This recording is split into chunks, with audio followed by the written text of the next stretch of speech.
କିଛି ମାସ କିଏଲା ହେଲାଣି ଆପଣ ରିଚାର୍ଜ କରିନାହାନ୍ତି। କିଏଲା କହିବ ସିନା। ହ୍ୟାଲୋ ହଁ ସାର୍, ଆପଣଙ୍କର ଏଇ ନମ୍ବରରେ ରିଚାର୍ଜ ହେଇନି, ରିଚାର୍ଜ କରିନିଅନ୍ତୁ, ନଚେତ୍ କମ୍ପାନୀ ଆପଣଙ୍କର ଏଇ ସିମ୍ ଟି 5 ଦିନ ମଧ୍ୟରେ ବନ୍ଦ କରିଦଉଛି। 5 ଦିନ ଭିତରେ ବନ୍ଦ ହେଇଯିବା ଆଜ୍ଞା, କି ପାଇଁ? ଆପଣ କିଛି ମାସ ହେଲାଣି ରିଚାର୍ଜ କରିନାହାନ୍ତି ନା, ଏବଂ ଆପଣଙ୍କୁ ଗୋଟେ ଅଫର ବି ଦେଇଛି। ଆପଣ ଚାହିଁଲେ ସେ ଅଫର ପ୍ଲାନରେ କିମ୍ବା ଅନ୍ୟ ପ୍ଲାନରେ ବି ରିଚାର୍ଜ କରିନିଅନ୍ତୁ। ଠିକ ଅଛି। ପଇସା ପଠେଇ ଦଉଛେ ତେବେ ରିଚାର୍ଜ କରିଦିଅ। ମତେ ଜାଣ ହିଁ ଆପଣ ନାହିଁ, ଆଜ୍ଞା, ଜାଣ ହିଁ ନାହିଁ, ମୁଇଁ ରିଚାର୍ଜ ଟା ଟିକେ କରିଦିଅ। ପଇସା ଆପଣଙ୍କର ଫୋନ ପଇସା ପେ କିମ୍ବା ଦେବି।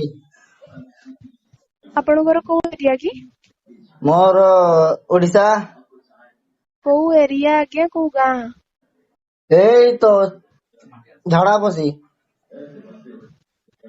ଆଜ୍ଞା, ଆପଣ ଆପଣଙ୍କର ଫୋନ ପେ କିମ୍ବା ଗୁଗୁଲ ପେ ଅଛି? ଫୋନ ପେ ଏଟା କିଟା? ଆଜ୍ଞା,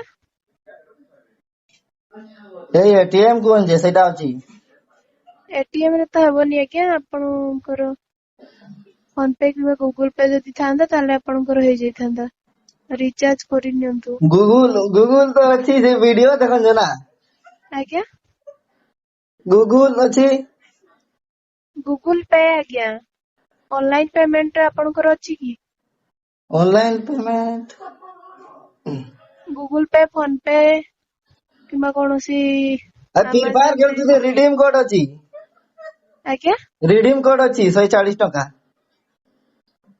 ହଁ ଯେ ସାର୍, ଆପଣଙ୍କର ଅଛି, ଅଫର ଟା ଅଛି, ମୁଁ ଜାଣୁଛି, କିନ୍ତୁ ଆପଣଙ୍କର କେମିତି ପଇସା ପଠେଇବେ ମତେ ଯେ ଆପଣଙ୍କର ରିଚାର୍ଜ ହେଇଯିବ?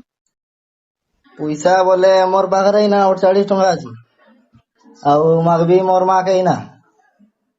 ଯେ ଆପଣ କୋଉଠି, ମାନେ କେମିତି ମତେ ପଠେଇ ପାରିବେ, ସେଇଟା ମୁଁ ଆପଣଙ୍କୁ କହୁଛି। ଦୁକାନ ରେ ହାଇ ଏ ପ୍ରଶ୍ନ ସରପଞ୍ଚ ରେ ସିଏ ତାର ଦୁକାନ ଖୋଲିଛି। ଆଉ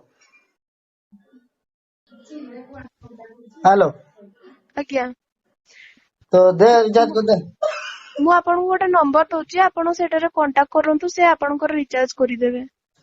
ଯେ ତୁମେ କରିଦେଲେ ନାଇଁ କି ତାର ଭରସା ନାଇଁ ମୋର, ତୁମେ ମୋର ଝିଅ ଲୋକ, ତୁମେ ଭରସା ରଖିପାରିବି ତୁ ମତେ ସେ।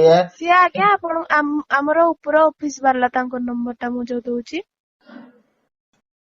ଆଉ ବେଶୀ ପଇସା ନାଇଁ ଲ ତ? ନାଇଁ ଆଜ୍ଞା, କେତେ ଟଙ୍କା ନେମେ? ଆପଣଙ୍କର ଯେତେ ଟଙ୍କା ରିଚାର୍ଜ କରିବେ ଆପଣ ସେତେ ଟଙ୍କା ଆଉ।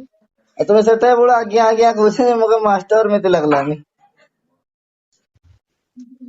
ଠିକ ଅଛି, ଆପଣ ରିଚାର୍ଜ କରିନିଅନ୍ତୁ। ମୁଁ ରହୁଛି ଆଜ୍ଞା, ଧନ୍ୟବାଦ।